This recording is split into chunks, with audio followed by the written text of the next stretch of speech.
जय हिंद। इस वीडियो हम लोग धातुकर्ण यानी मेटलर्जी के अगले भाग को देखते हैं।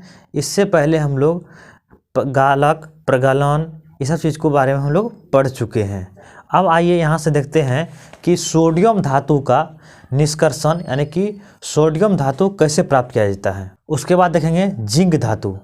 आइए देखते हैं कि पहले सोडियम धातु का निष्कर्षण, सोडियम धातु को कैसे प्राप्त किया जाता है। सोडियम को कैसे प्राप्त किया जाता है, सोडियम को कैसे प्राप्त किया जाता है।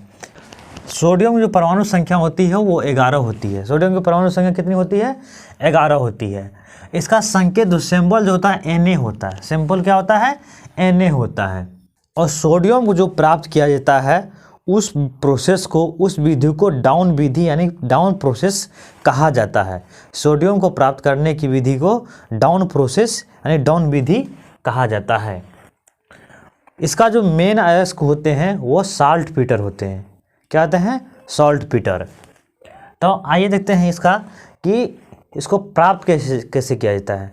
तो सोडियम धातु को प्राप्त करने के लिए NaCl के यानी सोडियम क्लोराइड के द्रवित अवस्था को, सोडियम क्लोराइड के द्रवित अवस्था को वैद्युत अपघटन यानी कि इसे विद्युत प्रवाह के द्वारा, विद्युत प्रवाह माने कि विद्युत अपघटन के करके प्राप्त किया जाता है। विद्युत अपघटन मतलब कि विद्युत धारा को प्रभावित करके NaCl से Na को प्राप्त किया जाता है। लेकिन NaCl के द्रवित यानी कि लिक्विड फॉर्म में जब NaCl रहता है तो उसमें करंट प्रवाहित करके यानी विद्युत प्रवाहित करके विद्युत अपघटन से सोडियम धातु प्राप्त करते हैं। सोडियम क्लोराइड को लिक्विड फॉर्म में लेकर के उसमें क्या किया गया? विद्युत धारा प्रवाहित किया गया।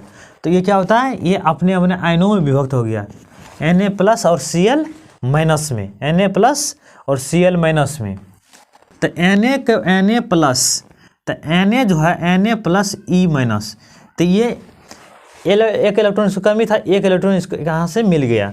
तो ये Na जो है ये कैथोड पर प्राप्त हुआ। Na जो है वह कैथोड और एनोड, कैथोड और एनोड, इस पे होता है माइनस चार्ज, इस पे होता है प्लस चार्ज। ये नेगेटिव, ये पॉजिटिव, मतलब कि कैथोड होते हैं नेगेटिव चार्ज और एनोड होते हैं पॉजिटिव चार्ज। जबकि Na जो है वो प्लस चार्ज में है, कैथोड से मिल गया इसको क्या? एक इलेक्ट्रॉन्स कैथोड 2Cl-, इसे 2 इलेक्ट्रॉन दे करके ये एनोड पर प्राप्त होता है, क्योंकि Cl होता है माइनस, वो एनोड पर ही जमा हो जाता है। जबकि Na+ वो धनायन है जो कि वो कैथोड यानी ऋणायन पर जमा हो जाता है। तो यहाँ से एक इलेक्ट्रॉन लेकर के ये शुद्ध Na यानी कि सोडियम धातु में परिवर्तन हो जाता है। अब 2 नंबर होता है जास्ता यानी जिंक। जास्ता यानी जिंक, इसकी परमाणु संख्या जो होता है वो 30 होते हैं। परमाणु संख्या कितनी होती है? 30 होती है। इसका जो प्रमुख अयस्क जो होते हैं उसका जिंक ब्लेंड ZnS, ये सल्फाइड अयस्क है। उसका केलेमाइन, ये ZnCO3 और जिंकाइट, जिंक ऑक्साइड, जिंकाइट को जिंक ऑक्साइड भी कहते हैं, ZnO। तो अब मेनली जो है इसे जिंक ब्लेंड और केलेमाइन से ही जिंक धातु प्राप्त किया जाता है। जिंक ब्लेंड और केलेमाइन से मुख्यतः जिंक धातु प्राप्त किया जाता है। तो आइए जानते हैं 1 नंबर में कि जिंक ब्लेंड से प्राप्त करते हैं। तो जिंक ब्लेंड का सूत्र क्या होता है? ZnS। क्या होता है? ZnS, जिंक ब्लेंड का। तो ZnS क्या है? एक सल्फाइड अयस्क है। जब सल्फाइड अयस्क रहता है उसे वायु की उपस्थिति में, उस अयस्क को वायु की उपस्थिति में गर्म किया जाता है, गर्म करके उसके धातु, उसके ऑक्साइड में परिवर्तन किया जाता है। सल्फाइड अयस्क को वायु की उपस्थिति में ऑक्साइड में परिवर्तन करने की प्रक्रिया को हम भर्जन कहते हैं। तो यहाँ ये सल्फाइड अयस्क है, इसे क्या किया जाएगा? भर्जन किया जाएगा। तो ZnS को क्या किया? O2 के साथ, 3O2 के साथ भर्जन किए, वायु के साथ में इसको गर्म किया गया। तो ये किस में चेंज हो गया? तो ZnO में, किसमें? जिंक ऑक्साइड में, जिंक ऑक्साइड में। और 2SO2 ये मुक्त कर दिया। अब क्या किया जाएगा? ZnO को, मतलब कि जिंक ऑक्साइड को अपकरण किया जाएगा। शुद्ध धातु प्राप्त करने के लिए जिंक ऑक्साइड को अपकरण किया जाएगा। तो क्या किया यहाँ ZnO प्लस सी, इसे क्या गया अपकरण किया गया। क्या किया गया अपकरण किया गया। तो अपकरण करने से क्या हुआ कि ये अपकरण करने से ये Zn प्लस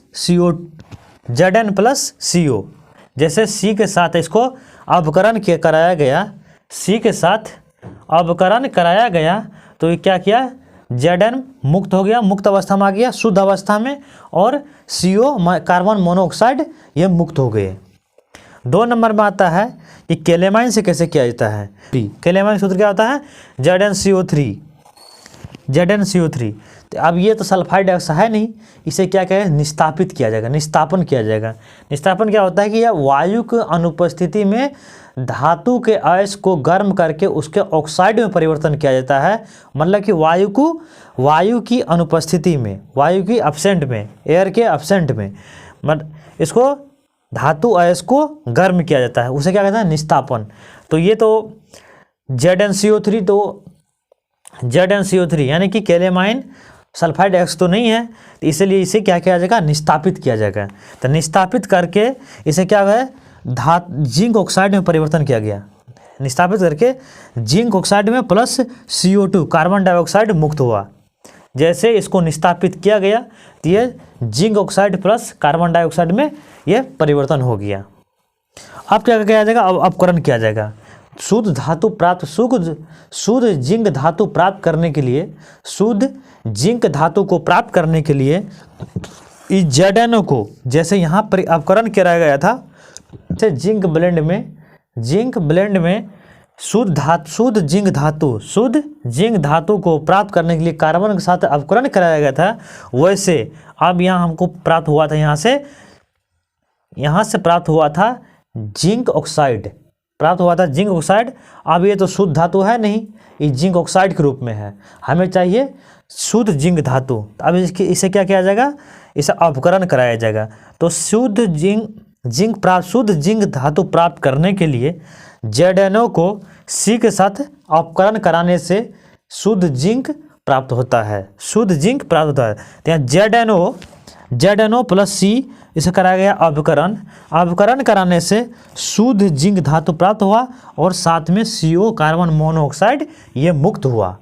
यहाँ से हमको शुद्ध जिंक धातु प्राप्त हुआ। आई होप आप लोग इसको समझ गए होंगे। मिलते हैं नेक्स्ट वीडियो में, और एल्युमिनियम आदि मैग्नीशियम आदि धातुओं को निष्कर्षण कैसे किया जाता है उस पर हम लोग डिस्कस अगले वीडियो में करेंगे। जय हिंद।